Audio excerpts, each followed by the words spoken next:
los grandes cambios, ¿verdad?, que hemos tenido en el derecho de las familias actualmente, entonces con la aparición entonces y la sanción de nuestro Código Civil Civil y Comercial del 2015, ¿verdad?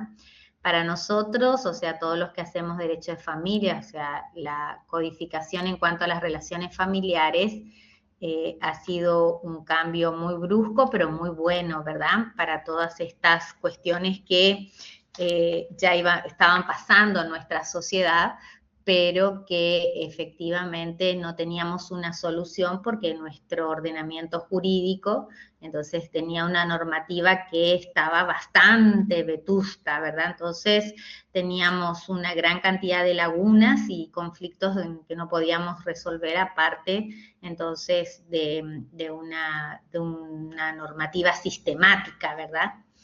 Y por eso, entonces, ahora lo que van a ver ustedes en esta materia, que es muy apasionante, por supuesto, porque en realidad estudiamos todo lo que nos pasa constantemente a todos los seres humanos, van a ver a medida que vamos avanzando en el programa, que digamos el cambio es muy profundo, ¿verdad? Porque los paradigmas son muy diferentes y porque la protección para todas las familias que elijamos cada uno de nosotros, el código ahora prevé su protección, ¿verdad? Sobre todo, entonces, amparado por la Constitución Nacional y por los tratados internacionales de derechos humanos y los específicos, por supuesto, entonces, como por ejemplo la Convención de los Derechos del Niño, el Pacto de San José de Costa Rica y todos los tratados internacionales que obviamente tienen jerarquía, entonces, constitucional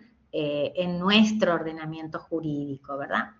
Pero hoy entonces vamos a entrar sobre todo en conceptos que son específicos de nuestra materia y que si bien yo siempre digo que cada uno de nosotros sabemos o tenemos nociones con respecto a estos conceptos, pero no sabemos muy bien entonces a qué se refiere en el derecho de familia, ¿verdad?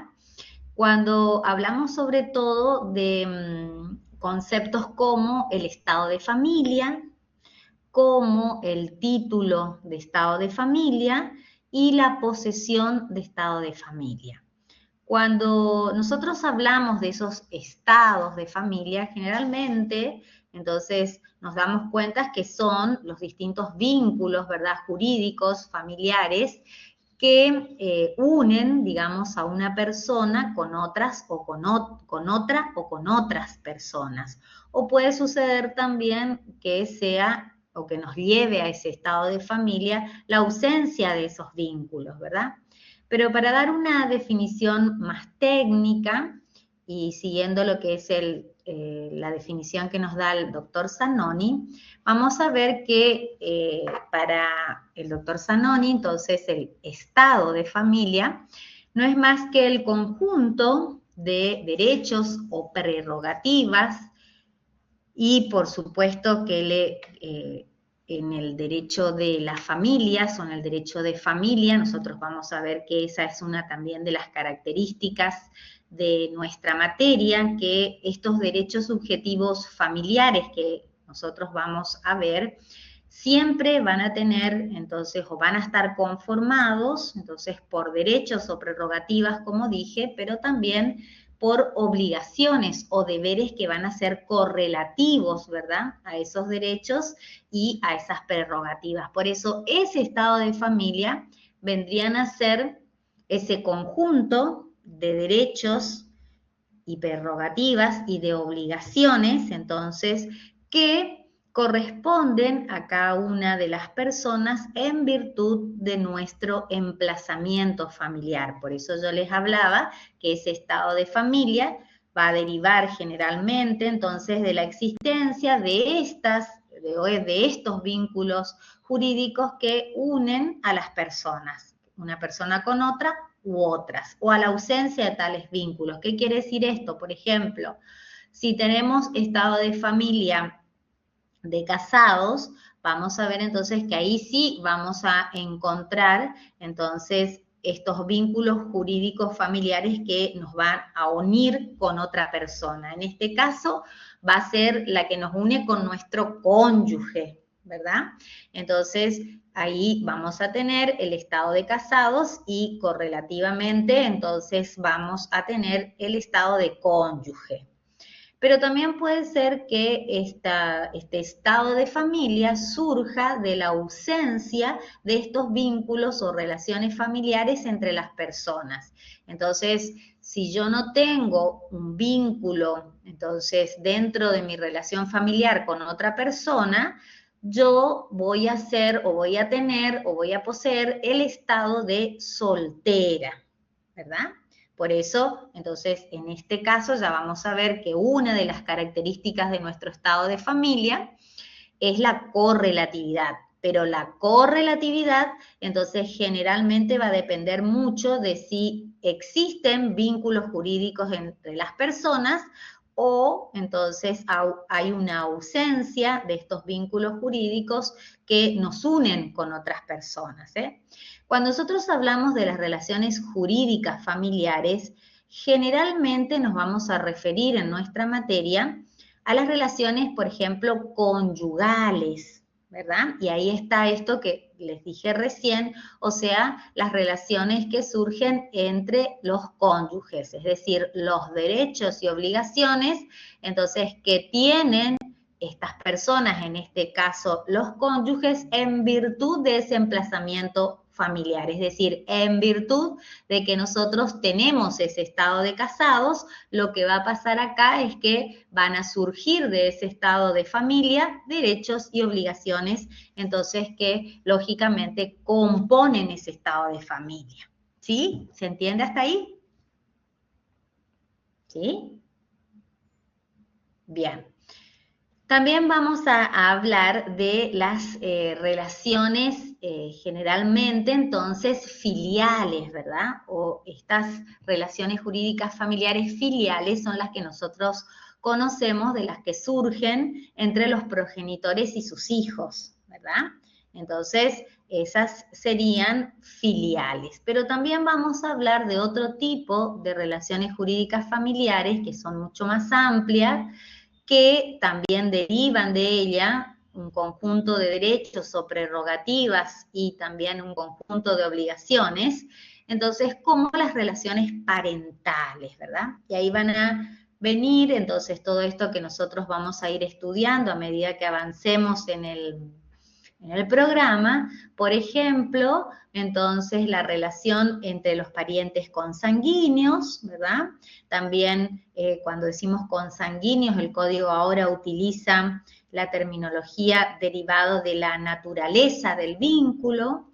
También vamos a ver que esas relaciones parentales pueden provenir entonces, por ejemplo, del matrimonio, y ahí vamos a hablar o vamos a encontrarnos con parientes afines y vamos a hablar también de otros tipos como la filiación adoptiva o la filiación derivada del astra, que efectivamente entonces nos va a hacer surgir en el conjunto de estas relaciones jurídicas familiares, entonces que todas las personas cuando se crean o se unen estas personas con respecto a otras, o existen estos vínculos jurídicos familiares entre las distintas personas, va a aparecer esto que denominamos estado de familia.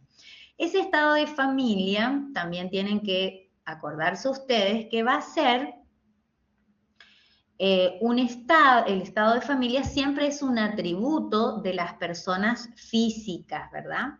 Y es decir, solamente un atributo de la personalidad de todas las personas de existencia visible, ¿verdad? Y además, entonces, que para que ustedes entiendan mejor esta terminología o lo que significa ese estado de familia, vamos a ver que podemos mencionar, entonces, los caracteres que tiene ese estado de familia y que han sido muy bien descritos por el doctor Díaz de Híjar. Primeramente, vamos a decir sí, Jimena, ¿te escucho, Jimena? A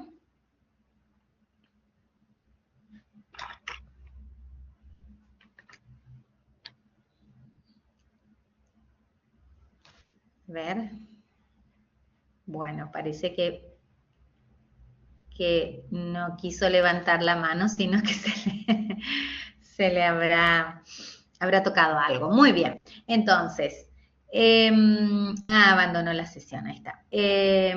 Cuando hablamos de estos caracteres del estado de familia, el doctor Díaz de Hijjarro en principio nos habla que el primer carácter o carácter del estado de familia es la universalidad.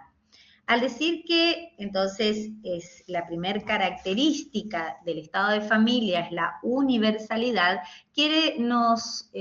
significa o nos quiere señalar entonces que ese estado de familia se va a aplicar o un estado de familia se va a aplicar o se aplica a todo emplazamiento familiar, ¿sí? Que es lo que yo les estoy hablando, les estoy explicando con respecto entonces a si hay una unión entonces entre personas que con unas personas u otras o la ausencia de tales vínculos va a surgir entonces todos estos estados de familia que entonces se aplican o existe a todo emplazamiento familiar, ¿sí?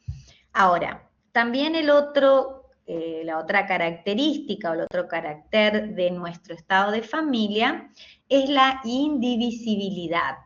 Lo que tenemos que tener en cuenta acá en cuanto a la indivisibilidad es el contenido que tienen las relaciones jurídicas familiares. Por eso decimos indivisible.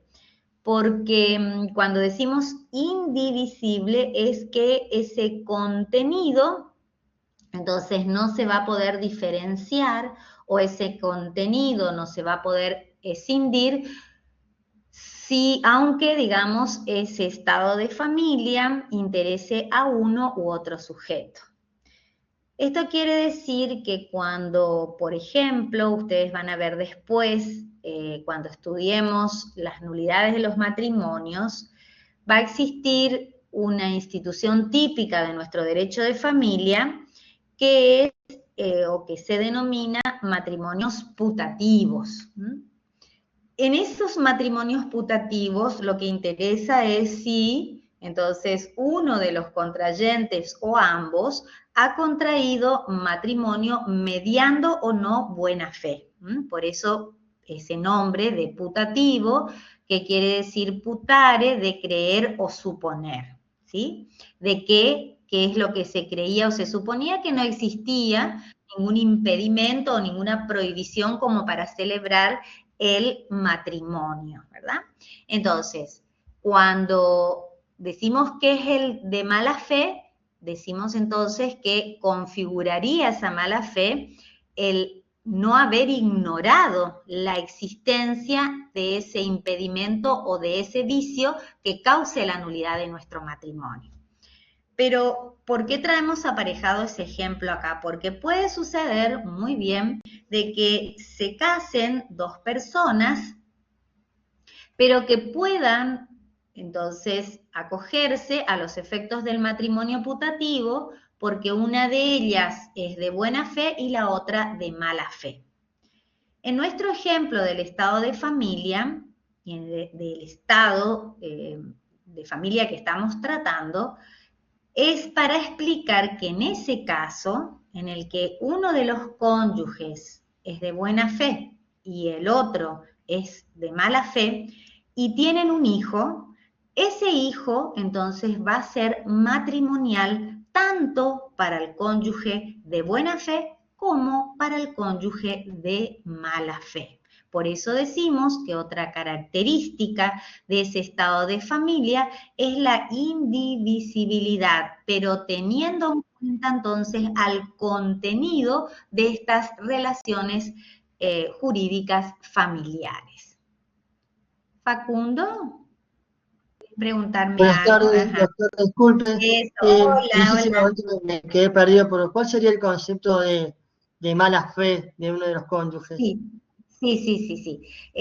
Justo eso les estabas explicando, que cuando nosotros decimos, en principio nosotros vamos a manejarnos, en el caso de estos matrimonios o la buena fe en la existencia de estos matrimonios putativos, como estándar jurídico, es decir, vamos a presumir en principio que existe buena fe, ¿verdad? Es decir, que efectivamente, entonces, la presunción es la buena fe. Lo que implica esa mala fe o que ese cónyuge, como vos me decís, tiene mala fe, entonces significa que este o esta persona que se casó conocía que no podía casarse. Por ejemplo, que estaba ya casado y no estaba divorciado. Es decir, ahí vamos a tener un impedimento de ligamen, por ejemplo.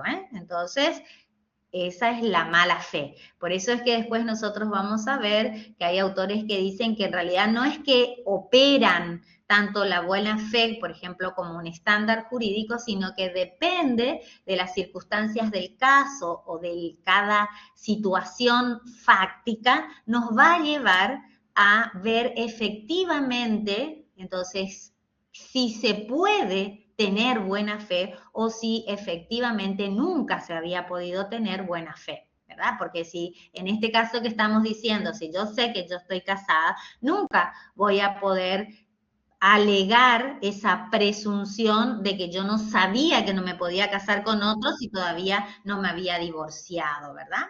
Y además, entonces, en el caso de la buena fe para ambos, que nosotros vamos a ver, ahí hay circunstancias, por ejemplo, en donde, pongámosle, dos hermanos que se casan, pero ambos entonces han sido adoptados desde muy pequeños en lugares muy lejanos en otros países y después la vida lleva a que se junten y se casan y después se dan cuenta que son hermanos. En ese caso, lógicamente que se va a presumir, o sea, la buena fe va a operar como un estándar jurídico, ¿verdad?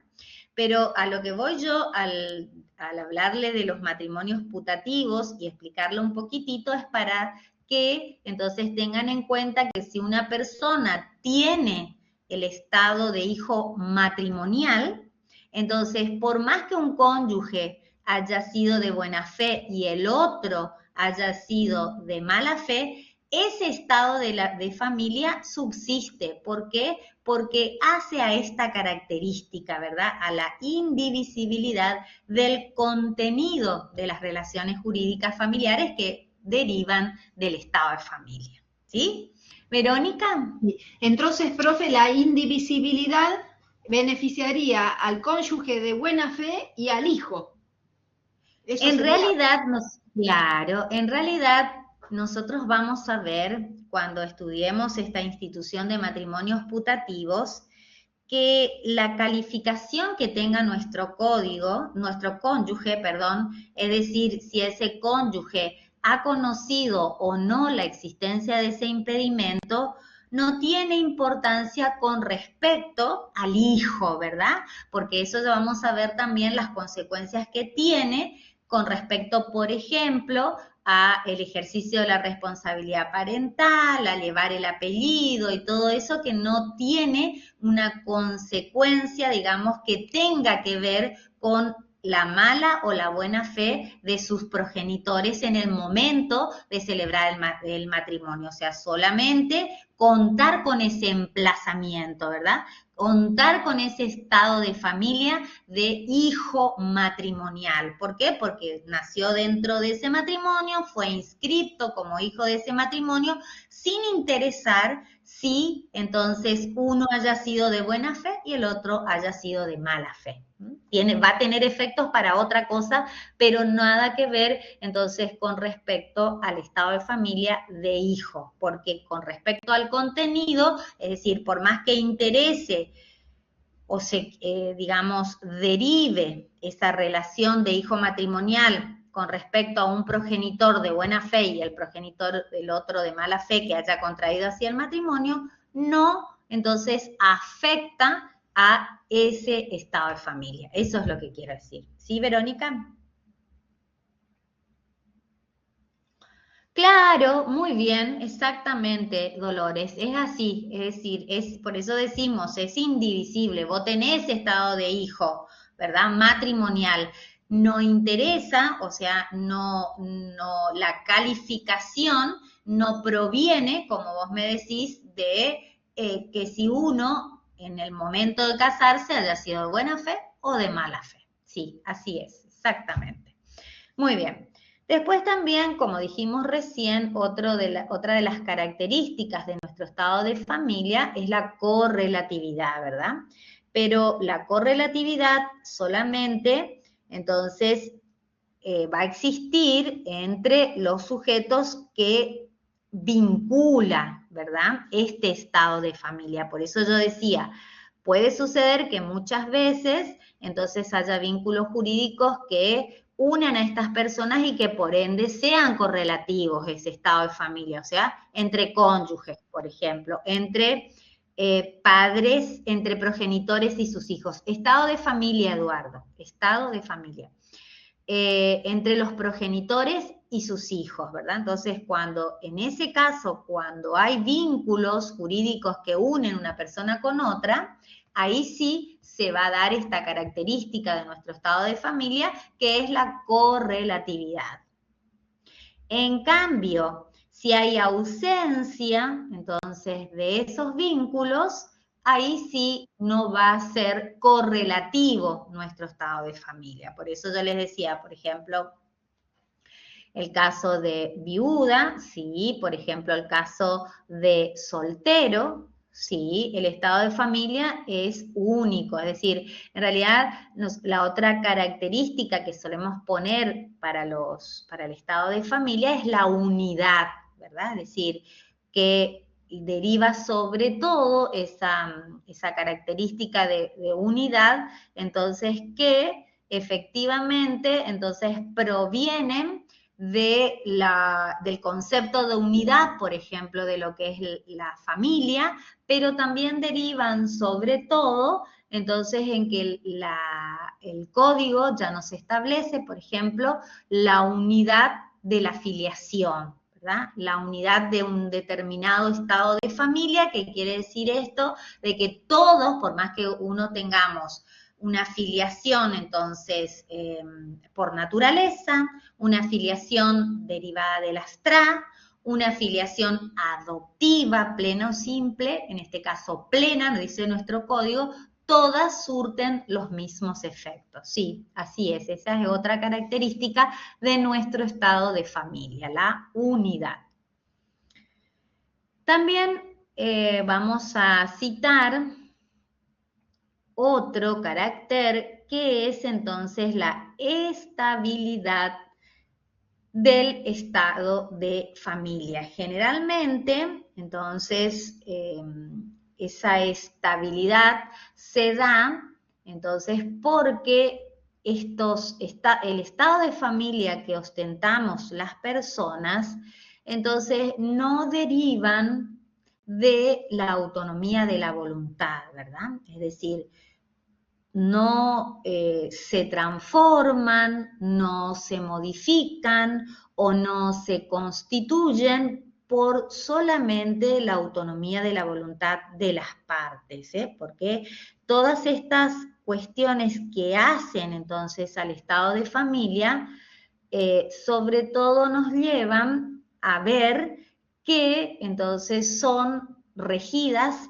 por normas de orden público, ¿verdad? Es decir, normas imperativas que no porque una persona desee de tener un determinado estado lo tenga, ¿verdad? Sino que efectivamente, entonces, ese estado de familia va a derivar, si existe ese vínculo jurídico, entonces familiar entre una persona, para que nazca, ¿verdad? Ese estado de familia, para que una persona sea hijo o hija de otro y por ende progenitor la otra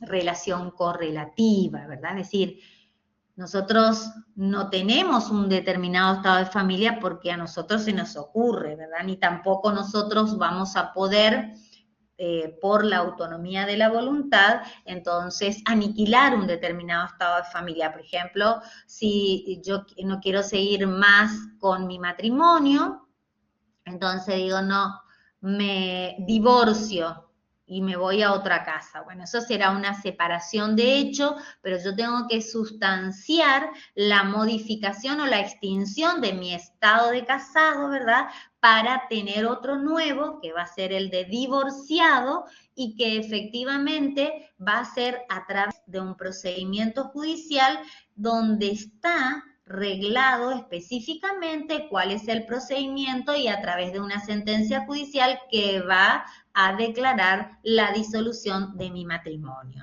Eso es lo que quiere decir entonces este otro carácter que estamos diciendo de que efectivamente es estable. En realidad, por ejemplo, si nosotros nos casamos pensando que ese estado de familia va a perdurar en el tiempo, O sea, ese sería nuestro objetivo, que perdure en el tiempo. O sea, por eso decimos es estable, es permanente, lo que no significa que sea indisoluble, ¿verdad? Porque ya sabemos que nosotros a partir ya de la 23.515, es decir, desde el año 1985, tenemos la ley del denominado anteriormente divorcio vincular, o sea, la disolución del matrimonio y la posterior readquisición de la aptitud nupcial, ¿verdad? Pero por eso decimos, siempre va a ser estable o permanente como característica, que no implica indisolubilidad. Muy bien. Después vamos a ver entonces que la otra característica que va a tener nuestro estado de familia es que va a ser irrenunciable. Cuando hablamos de irrenunciable, generalmente lo que estamos diciendo es que esto mismo que recién les explicaba yo, de que como son toda la normativa que regula nuestro estado de familia, es de orden público, vamos a tener entonces esta prohibición entonces de renunciar, por ejemplo, a reclamar una determinada filiación o, por ejemplo, a impugnar la filiación que tenga, ya sea matrimonial o extramatrimonial. Por eso decimos que son irrenunciables. Lo que sí vamos a ver por ahí que van a haber algunas que otras excepciones, ¿verdad? Pero que efectivamente entonces son muy pocas que se dan dentro del marco de la irrenunciabilidad. Por ejemplo, en el caso de la adopción simple, ustedes van a ver que por más que se haya obtenido una sentencia de adopción simple, tanto el adoptante como el adoptado, siempre que sea el adoptado mayor de edad se ponen de acuerdo, van a poder pedir la revocación de la adopción simple. Entonces, esa vendría a ser una de las excepciones que existe en el caso de esta característica del estado de familia, que en este caso podríamos decir que a través de esa autonomía de la voluntad o de ese acuerdo de partes se produce entonces la renuncia a ese estado de familia, ¿sí? Pero en principio es irrenunciable y por supuesto esta irrenunciabilidad también va de la mano con lo que estuvimos diciendo recién, que es de su indisponibilidad, ¿verdad? Ahora también vamos a ver que cuando hablamos sobre todo de inalienable, va a estar estrechamente relacionado nuestro estado de familia con esto que estamos diciendo de que no podemos, digamos, constituir, no podemos modificar, no podemos aniquilar un determinado estado de familia, que tenemos las personas a través solamente de la autonomía de la voluntad o del acuerdo de partes. Y que juntamente, unido con esto, vamos a ver que esa inalienabilidad nos trae como consecuencia lógica de ello la intransigibilidad del estado de familia. ¿Qué quiere decir esto? Más o menos lo mismo que estamos diciendo, ¿verdad? Es decir, que no podemos transar entonces sobre cuestiones que se refieran a nuestro estado de familia, ¿verdad? Si bien vamos a ver que hay algunas transacciones, por ejemplo, para la validez del matrimonio, pero en principio todo lo que sea, entonces, lo que se refiera a nuestro estado de familia es inalienable, intransmisible e intransigible, ¿verdad? No pueden ser objeto de ningún tipo de transacción, ¿verdad? Lo que no significa que no puedan ser motivos de otros acuerdos, pero de cuestiones patrimoniales que puedan derivar de un estado de familia, pero del estado de familia en sí no se pueden transigir, por eso decimos intransigibles. Otra característica que también vamos a ver que tiene nuestro estado de familia es la oponibilidad. Cuando hablamos de la oponibilidad, eso siempre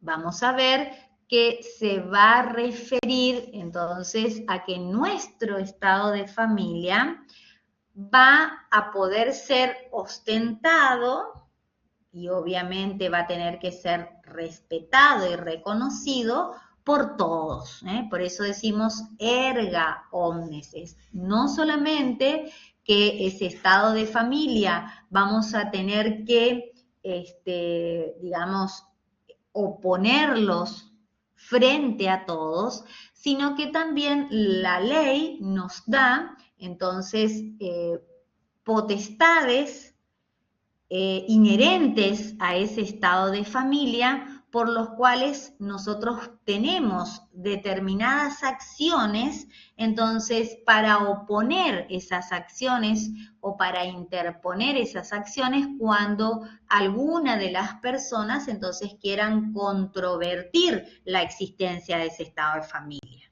¿verdad?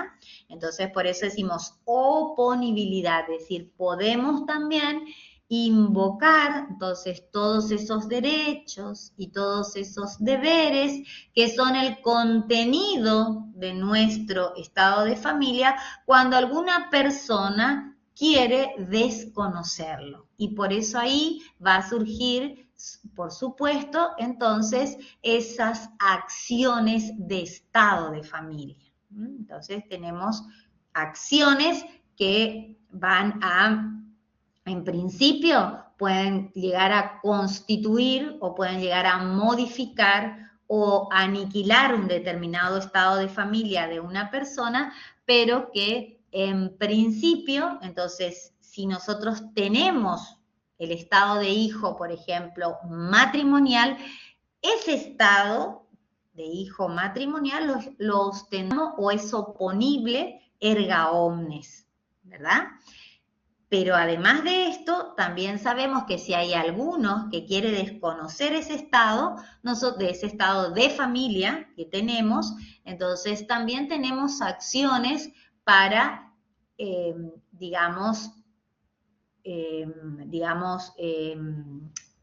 demandar a aquellas personas que quieren, por ejemplo, desconocerlo, ¿sí?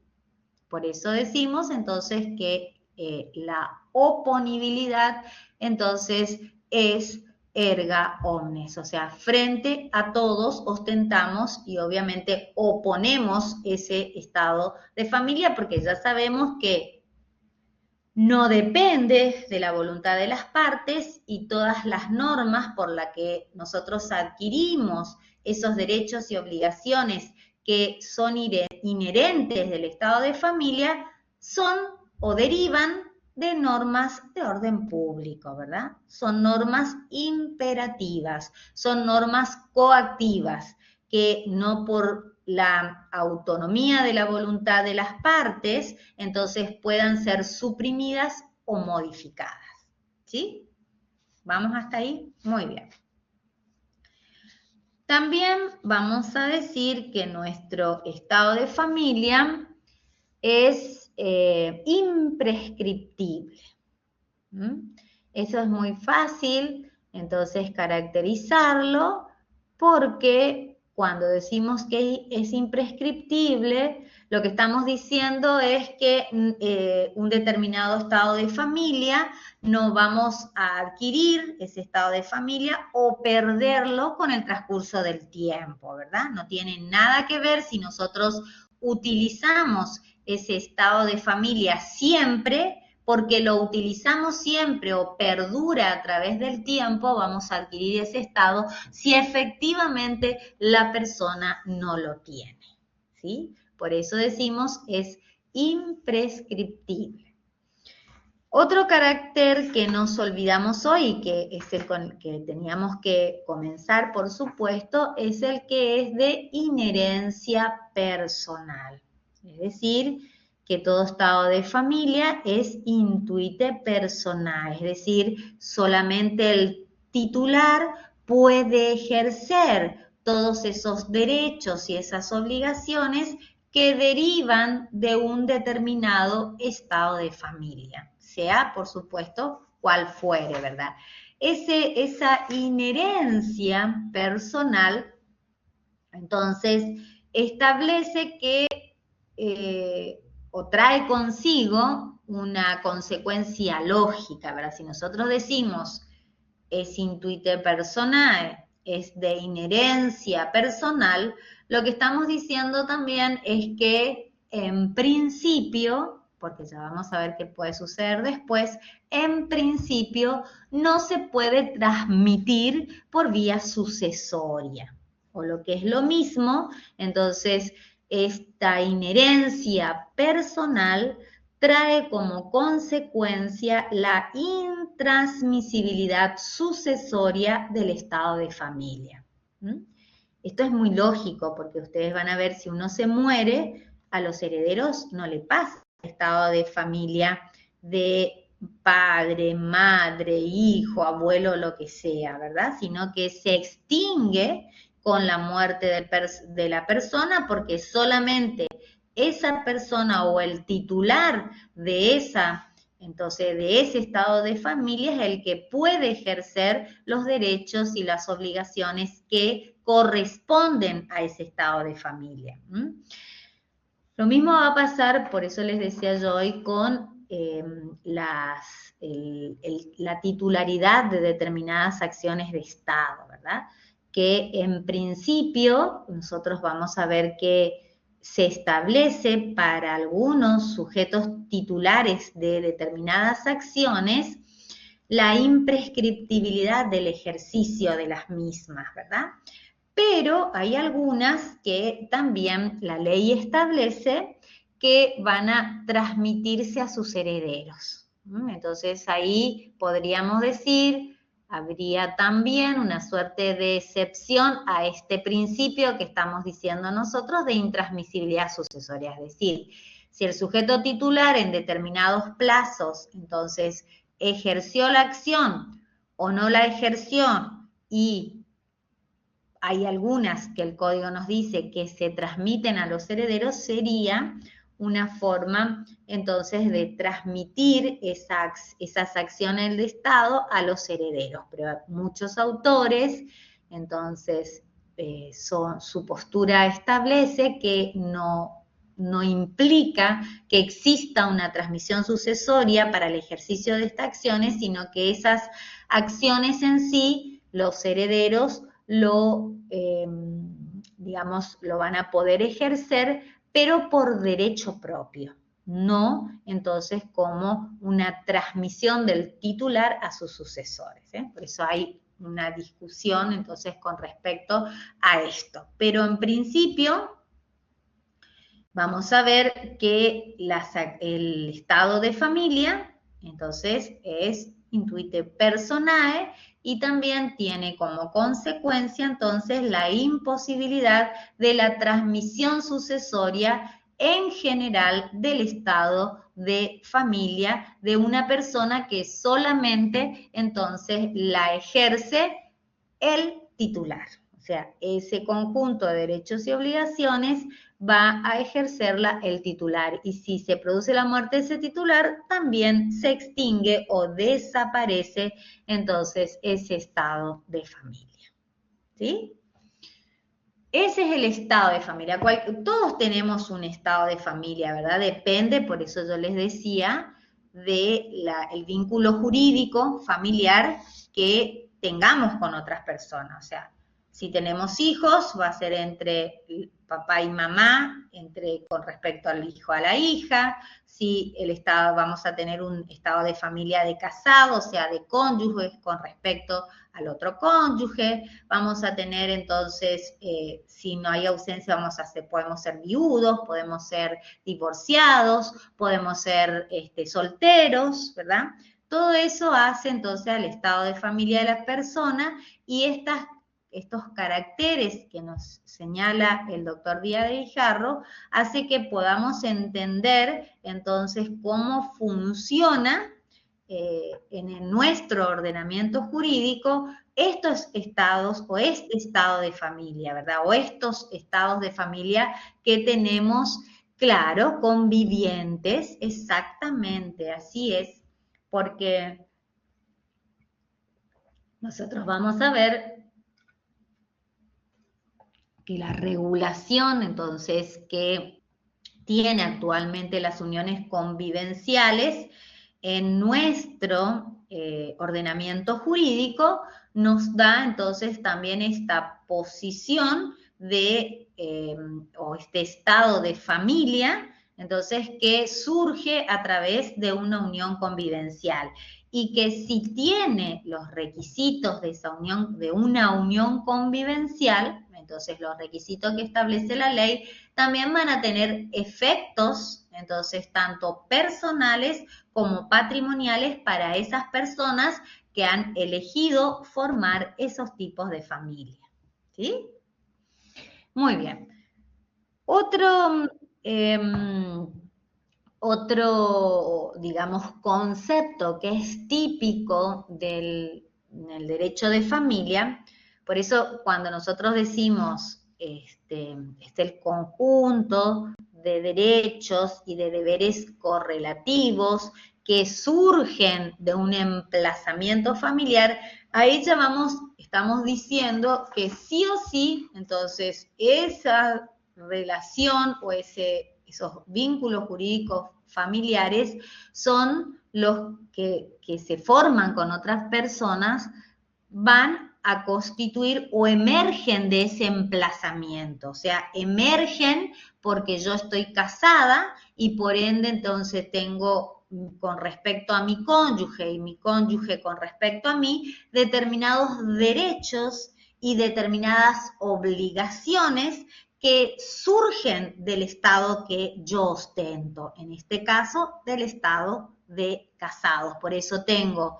deberes, entonces, por ejemplo, derechos que surgen del matrimonio y que efectivamente yo tengo que respetarlo porque son los que están establecidos en el ordenamiento jurídico. Y si son deberes y derechos, por supuesto, entonces también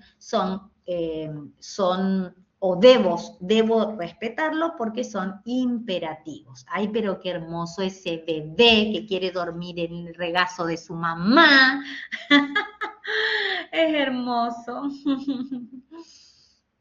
Muy bien. Otro que va a aprender derecho de familia.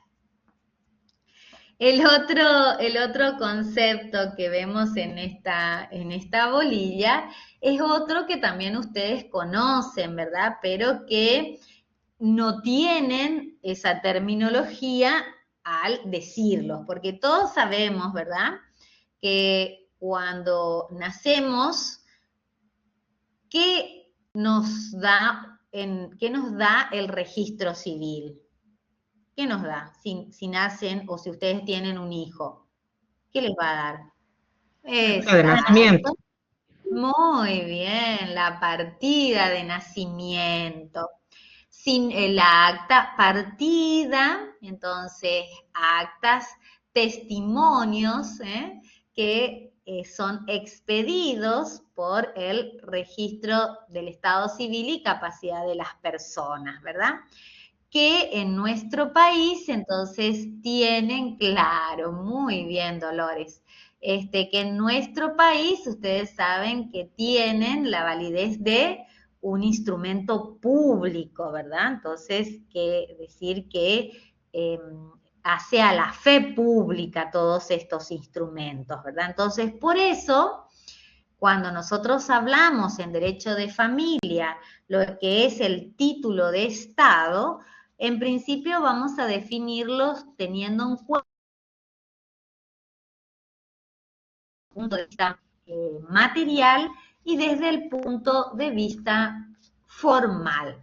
Cuando decimos entonces que vamos a definir al título de Estado desde el punto de vista material, vamos a ver o vamos a decir que es el emplazamiento, entonces, en un determinado estado de familia que tenemos todas las personas, que es lo que más o menos estuvimos diciendo, ¿verdad? Eso sería en el sentido material.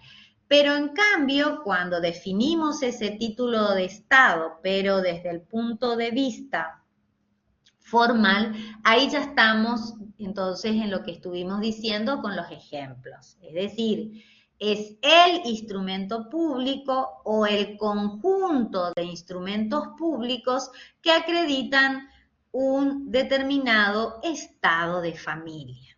Y por eso mismo vamos a ver que en nuestro derecho, entonces todas estas modificaciones, alteraciones que se van, o constituciones también de determinados estados de familia, tienen que ir inscribiéndose, ¿verdad?, en el registro de estado civil y capacidad de las personas.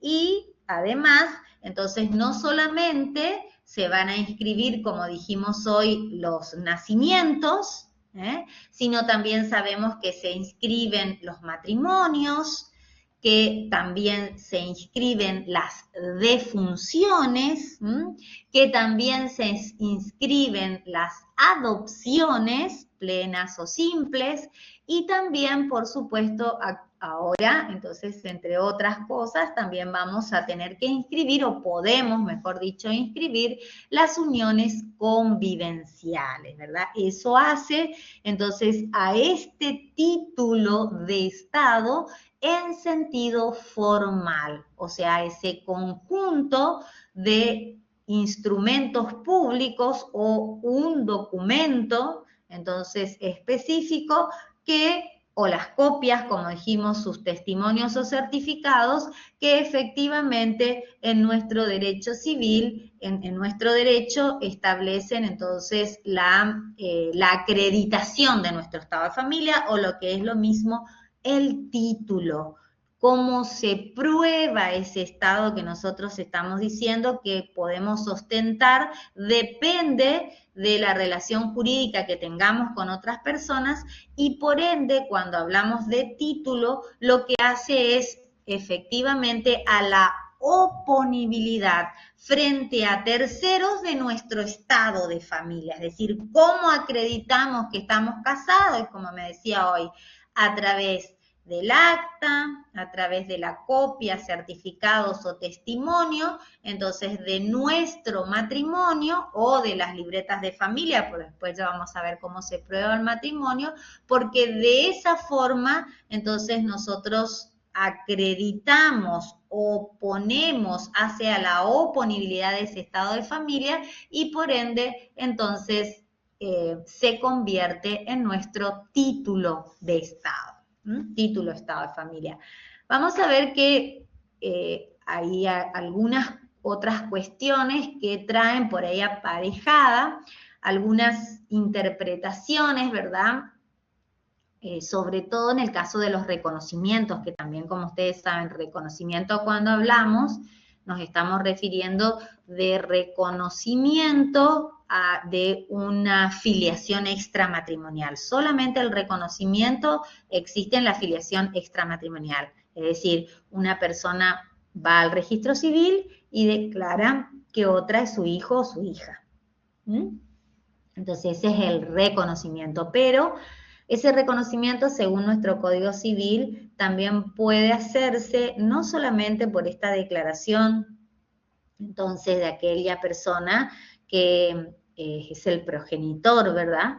Sino también se puede hacer por instrumentos públicos y también se puede hacer a través de actos de última voluntad. Y ahí sí, entonces, hay algunas cuestiones de si efectivamente, entonces, el reconocimiento a través, entonces, de este tipo de instrumentos ya constituye el título, ya sea material y formal, o solamente constituye ese emplazamiento, porque después vamos a ver nosotros que puede suceder también de que esa misma persona que ha sido reconocida en un testamento, entonces ya tenga o ostente o ya tenga otro emplazamiento o otro estado de familia, ¿verdad? Que la ley, ya vamos a ver, que establece que primeramente tenemos que desvirtuar ese estado de familia o aniquilar ese estado de familia para pretender tener otro, ¿sí? Entonces, sobre esas cuestiones, sobre todo en reconocimiento, los autores por ahí, entonces, solicitan otros medios de prueba y nos sirve como título tanto formal, material como formal, como estamos diciendo nosotros. También tenemos que tener en cuenta que se constituye título de estado de familia también a través de una sentencia judicial, ¿verdad? Porque por eso estuvimos diciendo que puede ser que a través, entonces, de la iniciación de una demanda, por ejemplo, de filiación de hijo extramatrimonial, entonces se proceda a través de todo el procedimiento, valga la redundancia, de este proceso, de esta acción de filiación, y se acredite, entonces, a través de todos los medios de prueba, y como ya vamos a ver, especialmente el ADN y demás, entonces, de que esa persona es hijo de quien, entonces, ha sido demandado a través de esta acción de filiación extramatrimonial. Y se dicte una sentencia, entonces, declarando que ese hijo, esa hija o ese hijo es entonces del demandado. Esa sentencia, entonces, cuando pase a autoridad de cosa juzgada, vamos a ver que va a constituir, entonces, va a constituir para esa persona, ¿verdad?, su estado, su título, tanto formal como material. Y que la inscripción de ese, digamos, de la inscripción de esa sentencia, que ustedes van a ver que siempre, una vez que salga la sentencia, el juez lo que les va a ordenar a través de oficio que la inscriba en el registro de Estado Civil y Capacidad de las Personas. Esa publicidad de que se solicita con la inscripción, entonces, de la sentencia en el registro civil, solamente va a ser, entonces, una función de publicidad con respecto, entonces, a esto que nosotros llamamos al título formal, o desde el punto de vista formal. Pero una vez, entonces, que pase esa sentencia a cosa juzgada, ya constituye el título de estado de familia de esa persona que, lógicamente, ha comprobado la existencia de ese estado de familia entre el actor y el demandado, ¿sí? Claro, siempre, o sea, nosotros podemos decir, si yo ostento un determinado estado de familia o soy el hijo, que ahora ya vamos a ver, de una determinada persona, porque entonces yo me comporto como tal y el progenitor se comporta como tal, tenemos y ejercemos todos esos derechos y obligaciones, pero yo no tengo el apellido, por ejemplo. Entonces, ¿qué quiere decir esto?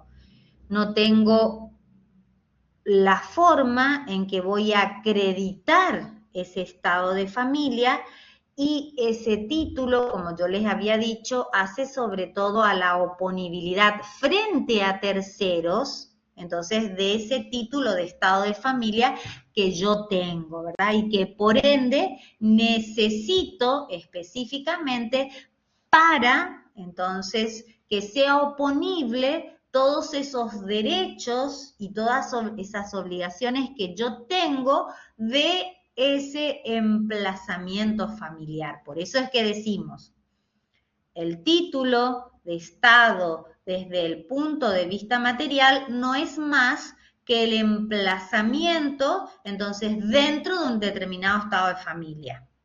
Estamos emplazados en un determinado familia. Ahora, en el sentido formal o desde un punto de vista formal, ahí ya van a ser ese documento o ese conjunto de documentos públicos o de instrumentos públicos que acreditan mi estado de familia, ¿verdad? En ese caso ya es del título formal.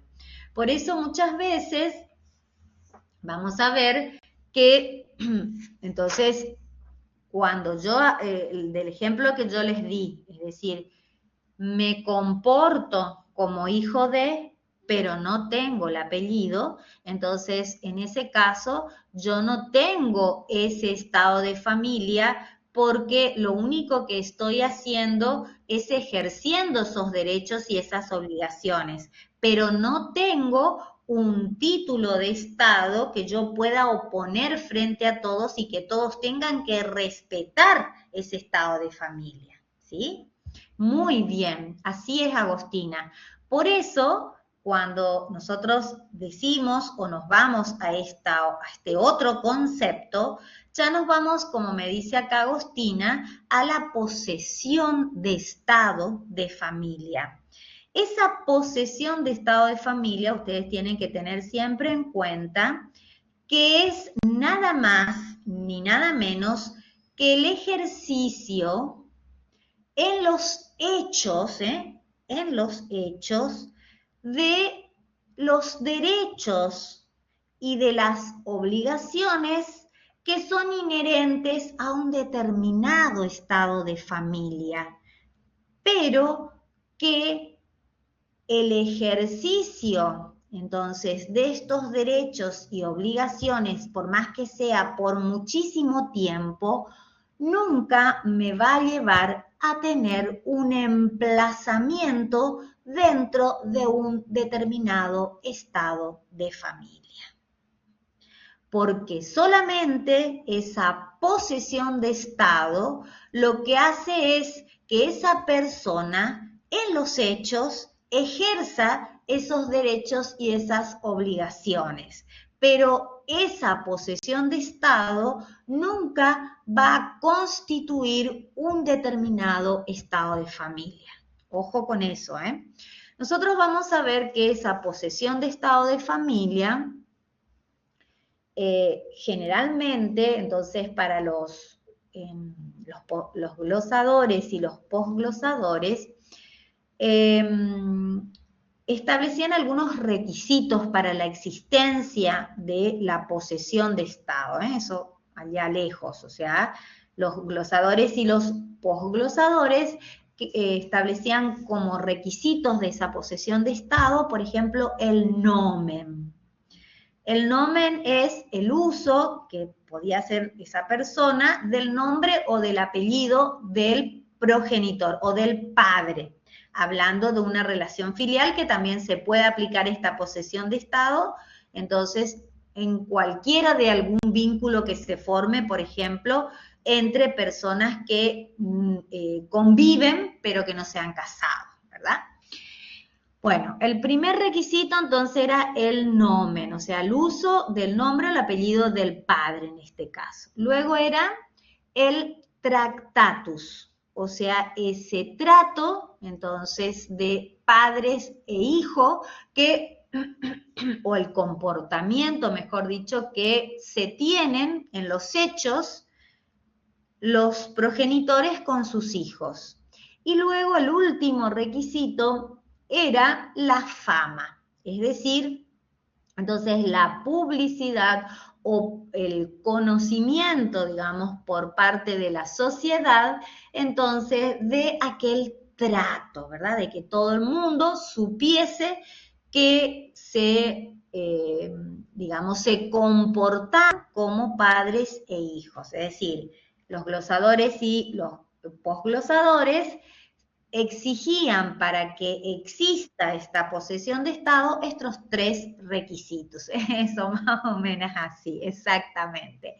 Para nosotros es entonces el nomen, el tractatus y la fama. Actualmente la jurisprudencia solamente considera como elemento o requisito para la existencia de la posesión de Estado el trato, o sea, el comportamiento, el tratamiento de entonces ese progenitor como si fuese su hijo y ese hijo como si esa persona fuese su progenitor, ¿sí? Ahora, vamos a ver, por supuesto, qué es lo que va a decir entonces nuestro código, ¿verdad? Nosotros cuando antes de la regulación de nuestro Código Civil y Comercial Unificado, en este tema teníamos entonces una gran cantidad de cuestiones que teníamos que desarrollar debido entonces a que el Código Civil anterior nunca había regulado lo que peyorativamente se denominaba, como ustedes saben, el concubinato, ¿verdad?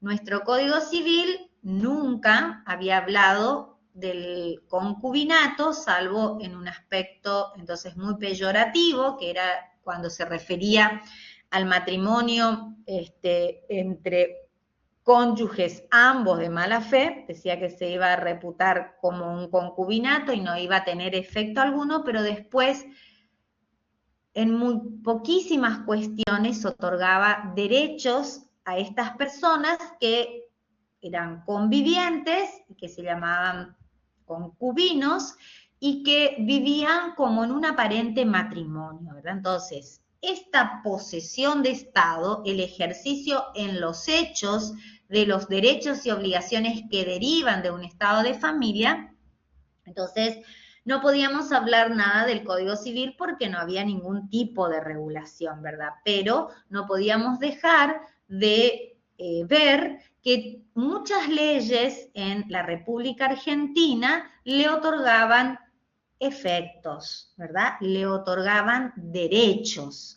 Así, por ejemplo, el de locación, tenemos las leyes de locación, sobre todo las leyes previsionales, ¿se acuerdan que siempre, entonces, y aún hoy con la acreditación de la convivencia, pero mucho más antes, entonces, el derecho de pensión que tenían los concubinos, siempre que cumplan, depende, entonces, de la tramitación de la pensión en la provincia que lo solicitaran, la cantidad mínima de años que tendrían que estar juntos y demás, si tenían hijos, si no tenían hijos, eran leyes, entonces, y aún las laborales, que también, entonces, tenían efectos referidos a este tipo de uniones o al concubinato, que en realidad era, entonces, una posesión de Estado, es decir, era una situación de hecho.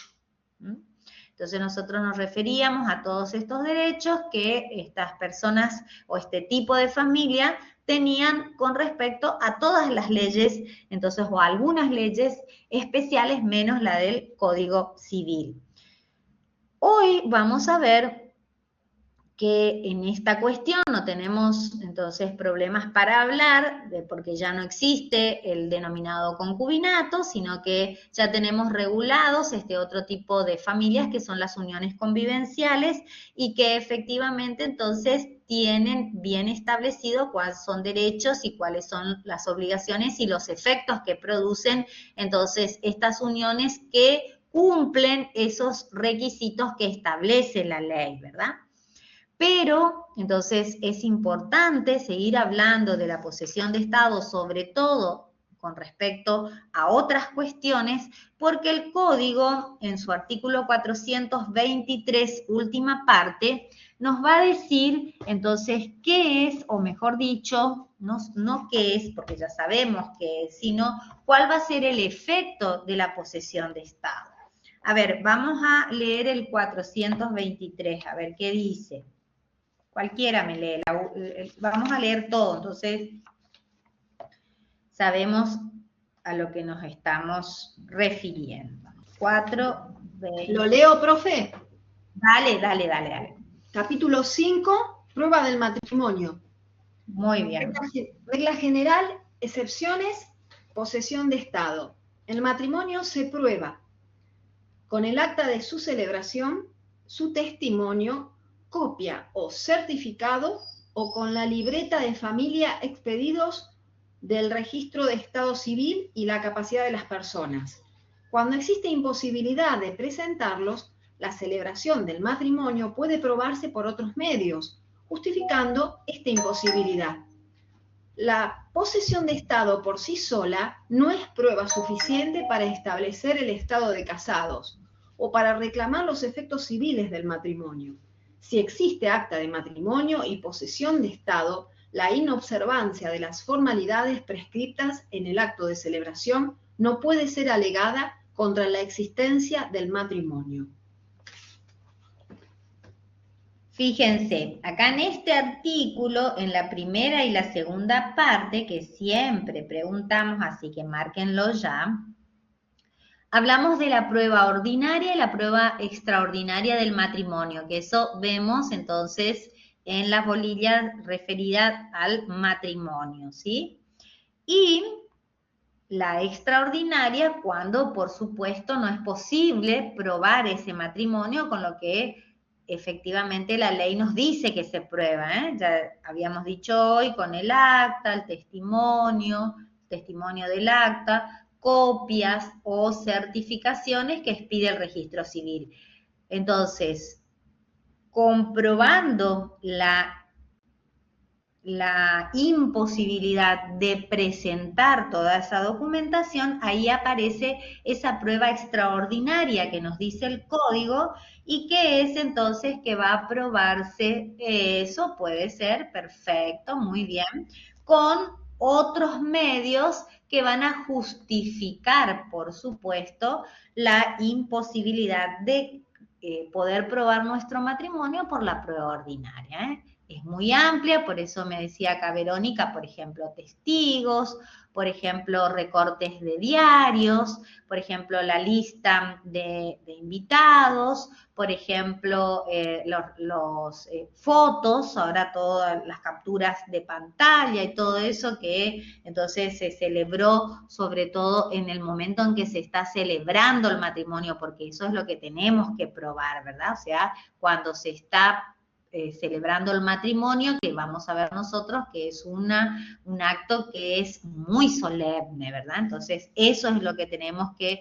probar por cualquier medio de prueba y a su vez justificando que no podemos probar por la prueba ordinaria, ¿verdad? ¿Por qué? Porque se quemó entonces el lugar donde estaban el registro, donde se había celebrado el matrimonio y no se le habrían otorgado las libretas de familia, o hubo una inundación y desaparecieron todos estas actas, partidas, etcétera, etcétera, y por eso entonces se va a aprobar el matrimonio por otros medios. Pero lo que nos interesa a nosotros, por eso le decía yo, es la última parte. Fíjense lo que dice. Dice, la posesión de Estado, esa posesión de Estado, nosotros dijimos que es el ejercicio en los hechos, ¿verdad?, de los derechos y las obligaciones que surgen de un determinado estado de familia. Esa posesión de estado, nos dice el código, por sí sola no es prueba suficiente para establecer el estado de casados o para reclamar los efectos civiles del matrimonio. ¿Qué quiere decir esto? Que yo diga, estoy conviviendo entonces con una persona por como 20 años o 25 años y a través de esa posesión o de ese ejercicio de esos derechos y obligaciones que yo ejercí todos estos años, nunca voy a poder obtener, ¿verdad?, el estado de casados, por más que yo haya vivido y haya cumplido y haya sido, entonces, todos los deberes y derechos que establece la ley para un matrimonio. No, porque a través de ese ejercicio o esa posesión de estado, nunca voy a adquirir ese estado de casada. Y tampoco voy a poder, por ende, entonces, tener todos los efectos que surgen entonces entre las personas si yo hubiese celebrado mi matrimonio. Esto pasa, Belén, sobre todo en el matrimonio, ¿verdad? Porque el código específicamente nos dice el matrimonio, ¿verdad?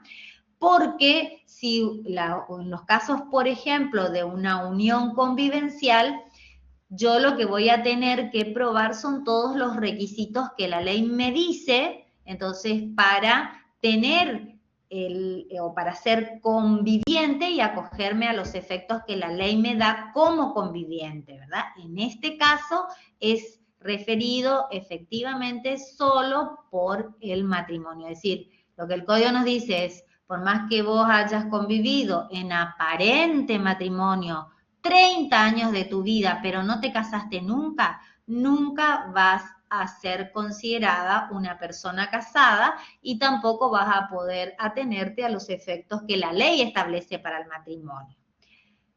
Lo importante de la posesión de estado en nuestro, además de algunas cuestiones que ya vamos a ver nosotros en la parte de filiación, lo que implica acá y lo que sí podemos hacer valer con respecto a nuestro matrimonio, la posesión de estado, es para purgar algunos vicios formales que puede haber tenido nuestro matrimonio en el momento de la celebración. Por eso es que les dice, si hay acta de matrimonio, si existe acta de matrimonio y posesión de estado, nosotros cuando nos casamos, ya vamos a ver, y todos los que se casaron ya lo saben, que una vez que se produce la celebración del matrimonio con las solemnidades que nos dice el código, la prestación del consentimiento y de que la ley los declara entonces unidos en matrimonio y los considera cónyuge, ahí se nos da entonces un acta, donde la ley entonces establece todo lo que va a contener ese acta de matrimonio. Por eso dice, si existe acta de matrimonio y posesión de estado, o sea, te casaste y lógicamente estás ejerciendo todos esos derechos y obligaciones, dice, la inobservancia de las formalidades prescriptas en el acto de celebración no puede ser alegada contra la existencia del matrimonio. ¿Qué quiere decir esto? Que la posesión de estado va a purgar entonces los vicios formales que pudiese contener el acta de celebración de mi matrimonio. Pongámosle que el oficial del registro en ese momento tenía mucho trabajo y le hizo firmar a las contrayentes y no firmó a él. Eso no quiere decir, por ejemplo, que mi matrimonio ya sea inexistente, ¿verdad? Sino que si yo viví, no puedo no haberme enterado y me entero después de mucho tiempo de que mi acta de matrimonio no ha sido firmado por el oficial del registro, entonces en ese caso la posesión de estado sí va a purgar los vicios formales que pueda contener esa acta de matrimonio.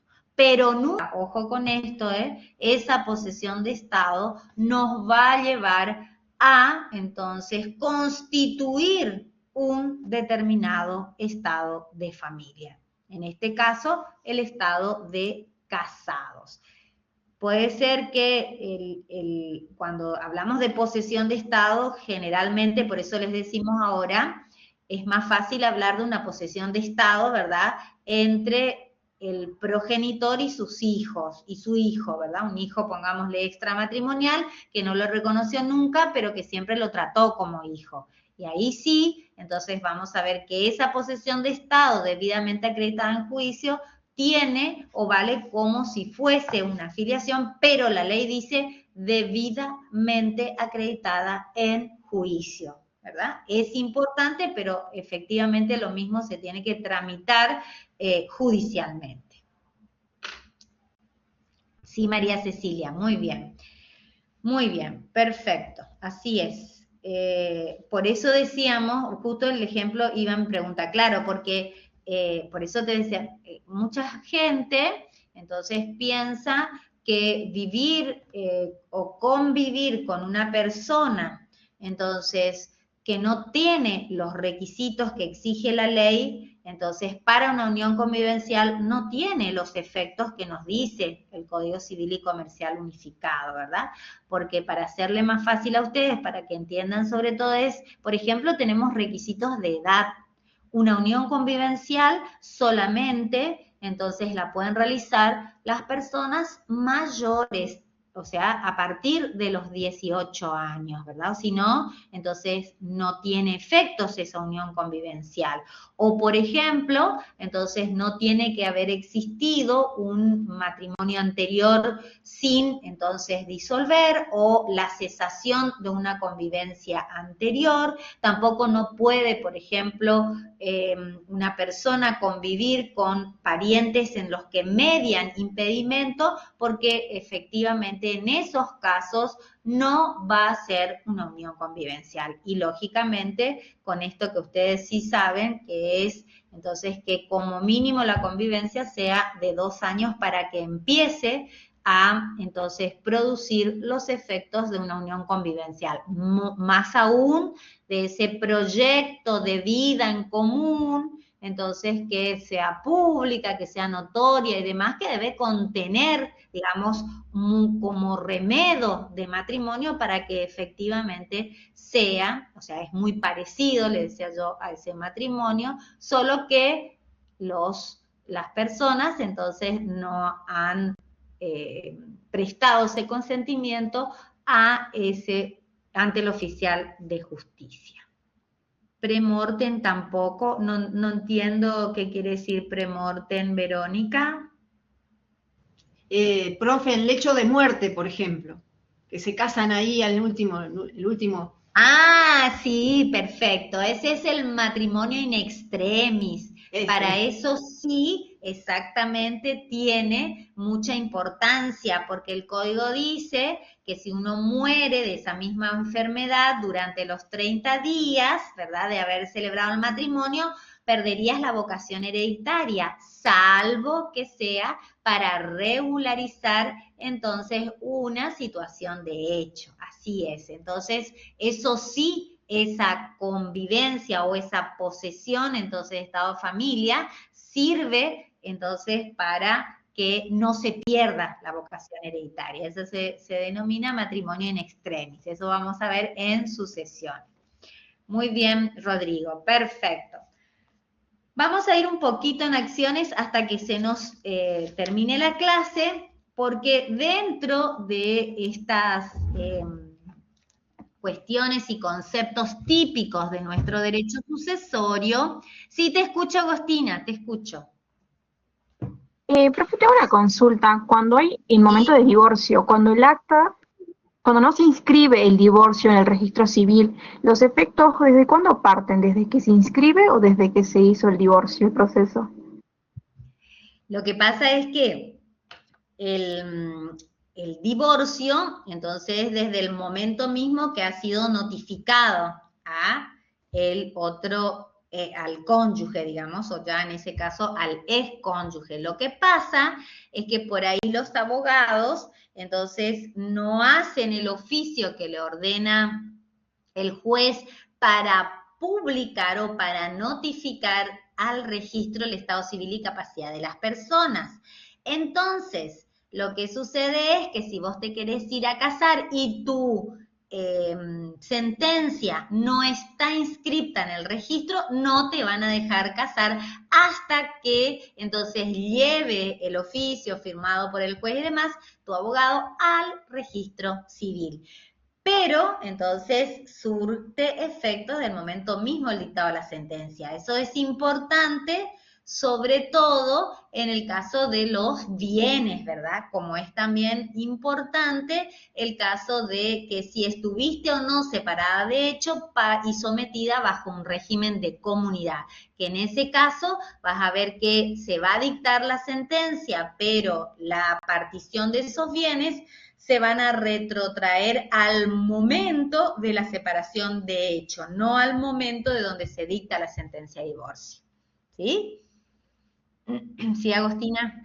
Pero eso le pasa a muchísima gente porque se termina, se dicta la sentencia de divorcio y después no se lleva a inscribir al registro de la propiedad, al registro civil, quiero decir, al registro civil, ¿eh?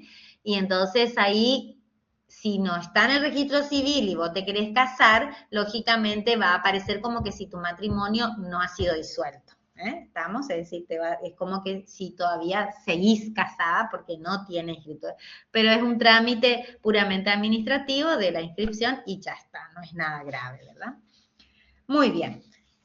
Ahora, para hablar un poquito de las acciones de estado de familia, esto que fuimos entonces comentando ya en el transcurso de la clase, esta es un tema de mucha importancia, sobre todo, entonces, porque va a haber otra bolilla específica en nuestra materia de todo lo que se refiere a filiación, ¿verdad? Primeramente, cómo se van a determinar la filiación de las personas, es decir, el vínculo jurídico entre los progenitores y sus hijos, y ahí por eso yo les decía toda esta diferenciación entre filiación matrimonial y extramatrimonial, cada una con sus efectos y su forma de determinar, y también vamos a tener estas acciones que ustedes seguro entonces han escuchado en la práctica que se inician entonces para,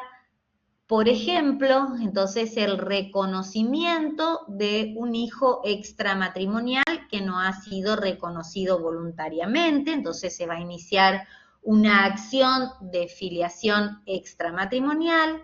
También se puede, por ejemplo, impugnar la presunción de la filiación matrimonial, o se puede impugnar también el reconocimiento, o se puede impugnar la maternidad, ¿sí?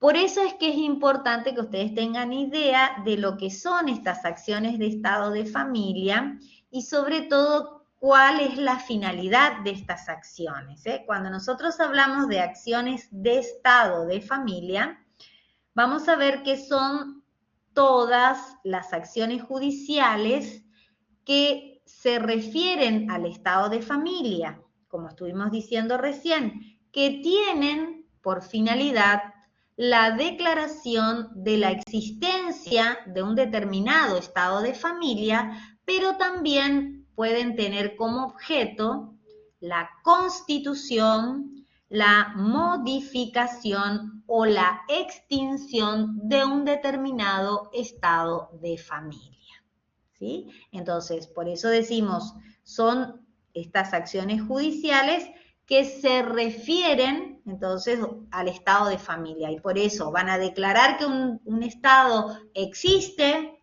o van a modificar o van a constituir o van a extinguir un determinado estado de familia, depende por supuesto de entonces la situación que se quiera o que se trate, ¿verdad? Si es para destruir entonces una determinada filiación o es para reclamar una determinada filiación, ¿verdad? Por eso las características que va a tener nuestro Estado, nuestras acciones de Estado, son algunas que van a coincidir, por ejemplo, con el estado de familia en sí. Y estas características de nuestro estado de familia, que también ustedes van a encontrar en el código, son las de inalienabilidad. También, entonces, nosotros habíamos dicho que el estado de familia es inalienable y por ende todas las acciones que derivan de ese estado de familia también entonces van a ser inalienables, ¿verdad? Es decir, que no van a poder cederse estas acciones y van a poder ser entonces solamente ejercidas por el titular de ese estado de familia. Esa es una de las características de las acciones. Luego también vamos a ver la irrenunciabilidad, es decir, que no vamos a poder renunciar, entonces, por ejemplo, a iniciar la petición de un divorcio o no vamos a poder tampoco renunciar a ejercer o a demandar a través de una acción de reclamación de la filiación, ya sea matrimonial o extramatrimonial. También, como dijimos, otra de las características de las acciones de Estado van a ser la imprescriptibilidad. ¿Se acuerdan? Que estas acciones, entonces, van a ser imprescriptibles, pero eso también tienen que tener en cuenta que van a ser imprescriptibles, pero para determinadas personas, ¿verdad? Por ejemplo, el hijo, entonces, es imprescriptible, pero para los otros o los terceros interesados o para los herederos ya tienen un plazo que se denomina de caducidad, es decir, el plazo donde entonces nos establece la ley que deben ejercer o interponer esta acción para que efectivamente entonces puedan entablar esa acción de filiación. Entonces, son imprescriptibles sin perjuicio entonces de que existan plazos de caducidad, entonces, para el ejercicio de determinadas acciones de filiación. ¿Sí? Y también, como dijimos hoy, también otras características, al igual, y eso ya explicamos un poquito, ¿se acuerdan? Que es entonces el de la inherencia personal, que en principio son intuite personas, es decir, que no pueden ejercerse por otras que no sean sus titulares, pero que después tenemos algunas excepciones, en el caso de que también la ley, cuando estudiemos los distintos tipos de acciones, ustedes van a ver que también pueden ser ejercidas por los herederos dentro de determinados plazos. ¿Sí? ¿Vamos hasta ahí? Muy bien. Ahora, vamos a ver una clasificación. Hay muchas clasificaciones, ¿verdad?, de estas acciones de Estado, pero generalmente nosotros vemos una que es la que entonces es una de las más fáciles y sobre todo de las que más se ve, ¿verdad? Y ustedes van a encontrar en sus manuales o en lo que tengan a mano como para estudiar entonces el derecho de familia. Vamos a ver que vamos a clasificar a las acciones de Estado teniendo en cuenta los efectos de la sentencia. Eso para que nos entendamos mejor. Teniendo en cuenta entonces estas acciones de Estado, teniendo en cuenta los efectos de la sentencia, vamos a clasificarlas en acciones, y estas siempre las vamos a ver, constitutivas y acciones declarativas, que a su vez, entonces, esto vamos a ver todas cuando estudiemos las acciones de filiación en las en las últimas bolillas de derecho de familia, las acciones entonces declarativas a su vez se subdividen en acciones de reclamación de Estado, por supuesto, y las acciones de contestación o impugnación de Estado.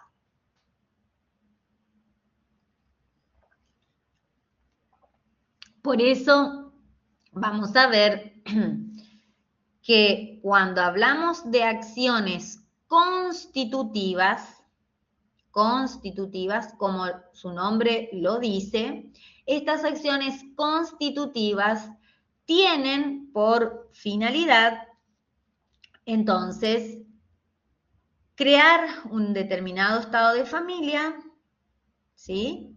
Modificar o extinguir un determinado estado. Esas son las constitutivas también, para que no se confundan, ¿eh?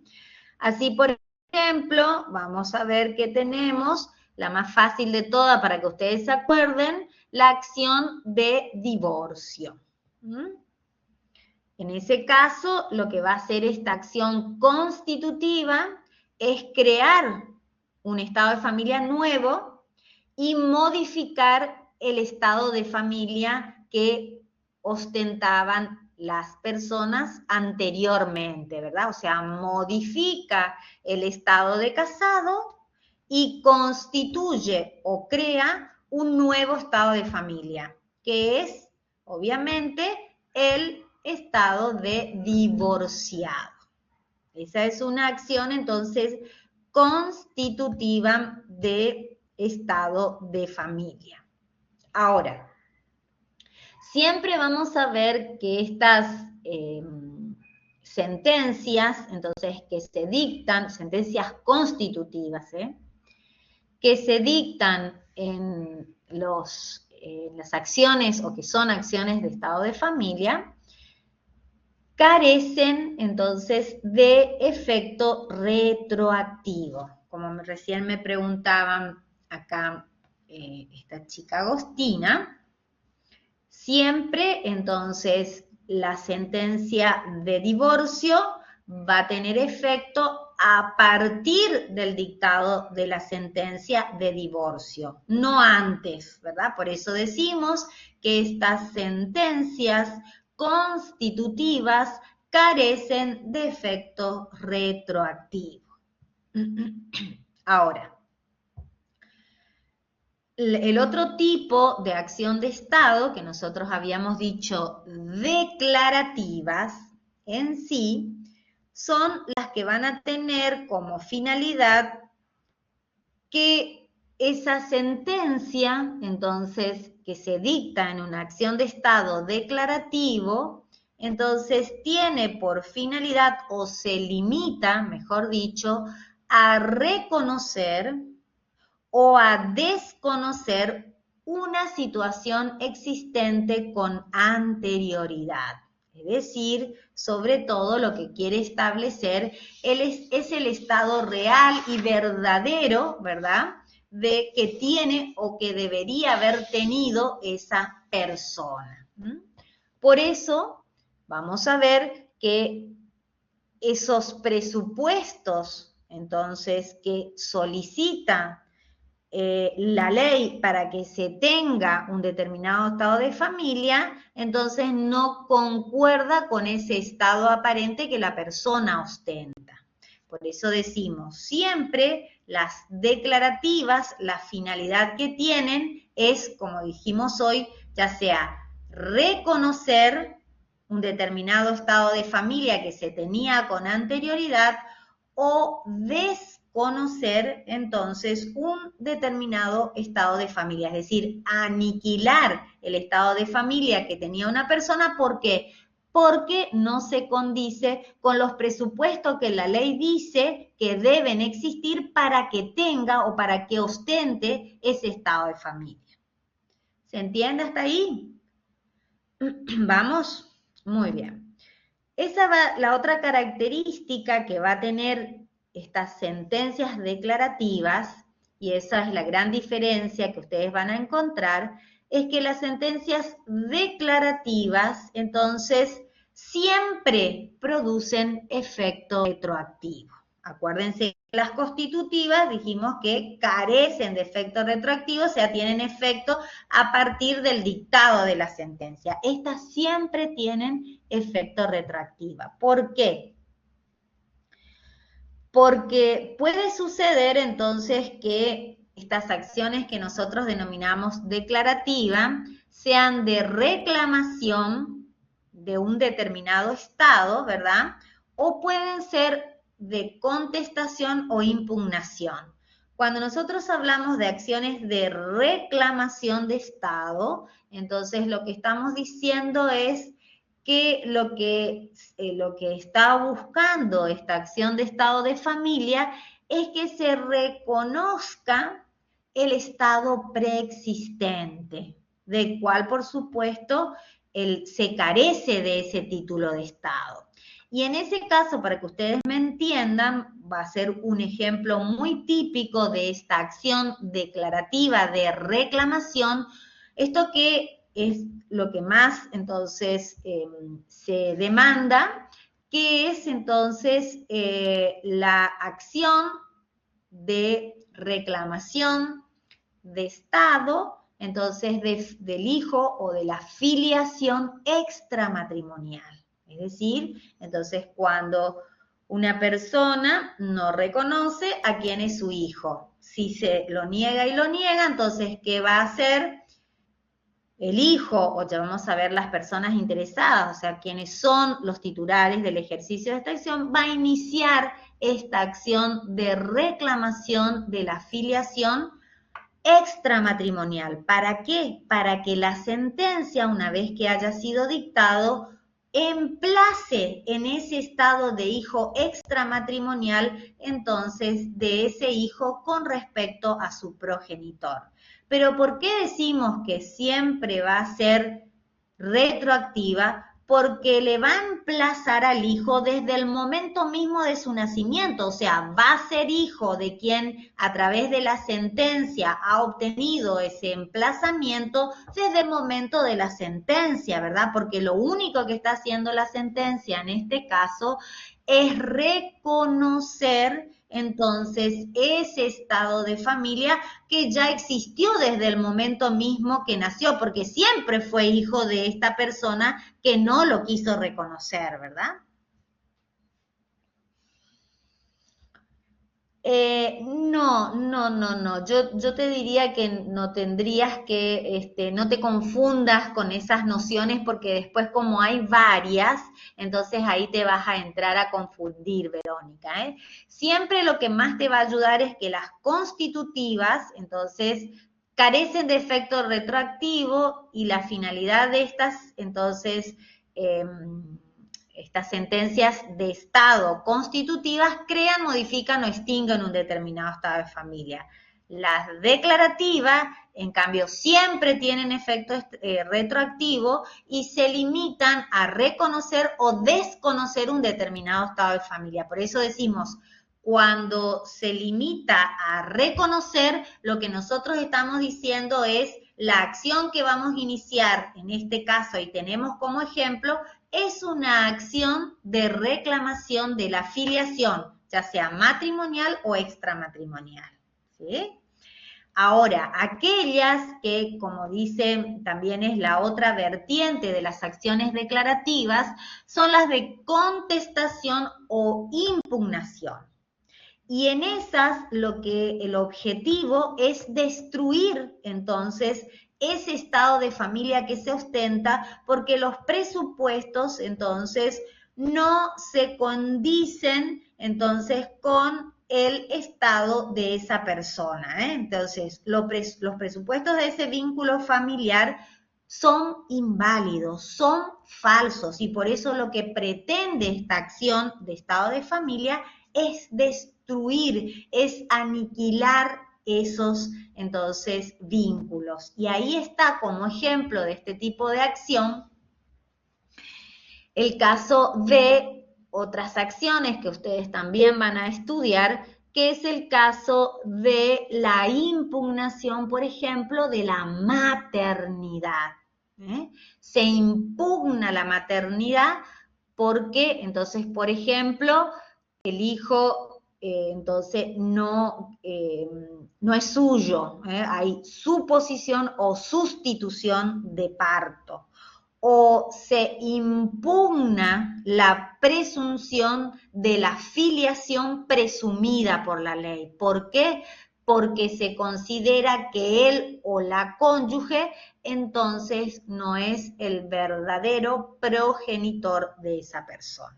Por eso decimos impugnación de la presunción de la filiación establecida por la ley, y lo que se quiere es destruir ese estado de familia que se tiene. ¿Por qué? Porque no es hijo de esa persona, no es hija de esa persona, y por ende lo que busca esta acción de estado de familia es que se aniquile ese estado de familia, ¿sí?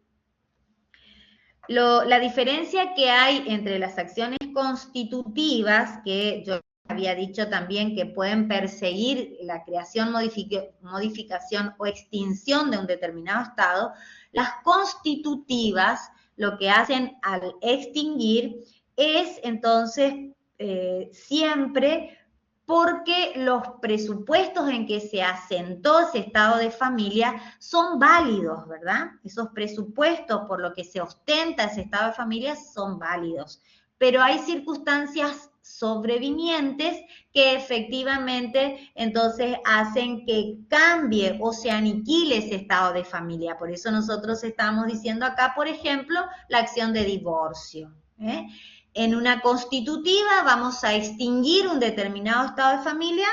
¿Por qué? Porque efectivamente las circunstancias que dieron lugar a ese matrimonio ya han caído. Se han presentado otras circunstancias por las cuales los cónyuges se quieren divorciar. Entonces, extingue la constitutiva un determinado estado de familia, pero, como siempre, son los efectos una vez dictada la sentencia, y los supuestos donde estaba asentado ese estado de familia, mi estado de casado, siempre fueron válidos, sino que después, entonces vino el desamor o otras circunstancias y pedimos la extinción de ese estado de familia. ¿Se entiende? En el otro no es así. En las declarativas siempre se va a pedir que se destruya o se aniquile ese estado de familia, porque efectivamente donde se asienta ese estado de familia, esos presupuestos son falsos o no son verdaderos. Y siempre, acuérdense, tienen efecto retroactivo. Es decir, en el caso del hijo que habíamos dicho extramatrimonial, lógicamente de esa sentencia va a tener efecto retroactivo al momento mismo del nacimiento del hijo. ¿Sí? ¿Profe? Muy bien. ¿Sí? Te escucho. Entonces, por ejemplo, para el divorcio carece de efecto retroactivo para el estado de familia, pero había mencionado que sí, con respecto a los efectos patrimoniales o sobre los bienes, es desde la separación de hecho, ¿verdad? Claro, no, pero esos vendrían a ser los efectos, ¿verdad? Que da esa sentencia desde el momento que se considera la retroactividad, ¿verdad? Esto acordate, por eso te digo, esos serían los efectos patrimoniales. Nosotros acá estamos hablando del estado de familia que tenemos. Por eso yo decía, nosotros estamos casados, tenemos el estado de casado y por ende somos cónyuges, ¿verdad? Pero tenemos un estado de familia que es verdadero, pero después, entonces, se producen otros hechos, otras circunstancias por las cuales se inicia esta acción constitutiva, que es la acción de divorcio, y que produce entonces la extinción de mi estado de casado y el nacimiento de este otro nuevo que viene a ser el divorciado. Y que esa sentencia, entonces, que se dicta en el juicio de divorcio, en el proceso de divorcio, va a tener siempre efectos de ahí en adelante. O sea, yo voy a ser divorciada a partir de que se dicte mi sentencia de divorcio, no ya desde el momento en que me casé, ¿entendés? Porque los presupuestos en que mi estado estaban asentados siempre fueron verdaderos, ¿verdad? Sino hay otras circunstancias que le dieron lugar a eso. Al revés de las acciones declarativas, que piden o que se reconozca o que se desconozca un determinado estado de familia que por ende siempre entonces va a tener que estar asentado en presupuestos que van a ser falsos, ¿verdad? O que van a ser inválidos o que algo pasó para que ese estado de familia entonces haya nacido sin tener un respaldo suficiente de los presupuestos que dice la ley. ¿Sí? Sí, con esto yo estaba, gracias, súper didáctica, profe, con esto estaba tratando de ver cómo lo del Estado puede ir por un lado, porque uno mezcla, ¿no? Tal cual. La primera aproximación, esto de separar el Estado y los efectos patrimoniales, porque también estaba viendo en el otro caso de las que son acciones declarativas y me preguntaba, en la reclamación de Estado, por ejemplo, que sí tiene efectos retroactivos y, por ejemplo, reconoce un hijo extra matrimonial. Entiendo que es para el Estado y con todo lo que conlleva decir soy hijo de, tengo este apellido y todo, pero me preguntaba qué efectos tendrán hacia lo patrimonial, ¿no? Hacia todo eso que no tuvo durante tantos años.